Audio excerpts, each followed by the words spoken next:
Welcome back. In other news coming out of the Prime Minister's press briefing on Thursday, confirmation that the Ross and Usha Police Force will have a new leader soon. After months of speculation, the government has acknowledged that Vernon Faswan is leaving the force. Prime Minister Anthony confirmed that the Public Service Commission wrote to Mr. Faswan advising him that he would be retired in the public interest.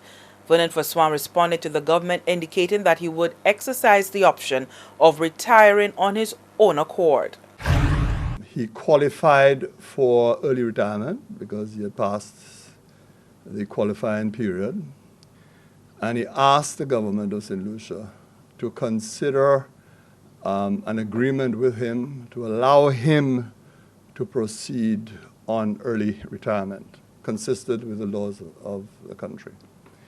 As far as I'm aware, that process is in train. I don't know exactly where that process is at, and I can tell you what the process is. Normally, when a public officer requests early retirement and exercises the option for early retirement, the officer has to write to the Public Service Commission. The Public Service Commission, in turn, advises the Governor General to proceed that the officer has requested early retirement. What I can say is that I'm aware that such a letter was written to the Governor General, and the Governor General, in accordance with the Constitution, had to redirect the letter to the Public Service Commission.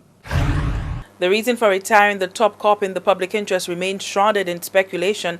However, the Prime Minister shut down media reports that Vernon Faswan was being offered $5 million to vacate the post. The country, he said, cannot afford to be so generous. Also, such information would inevitably be made public. You really can't hide items of expenditure. You can't do that.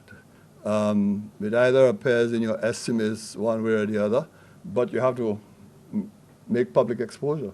These are not things that you're going to hide.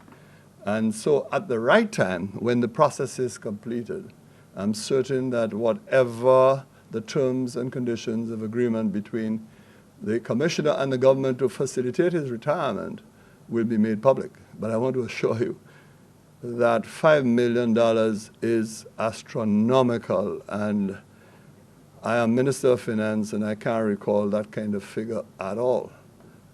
It's a little adventure in absurdity and falsity. Why the retiring in the public interest? That I'm not at liberty to disclose at this stage, because you realize that this is highly prejudicial to him and, of course, to the Public Service Commission, where that process has not been completed. Is it impasse related?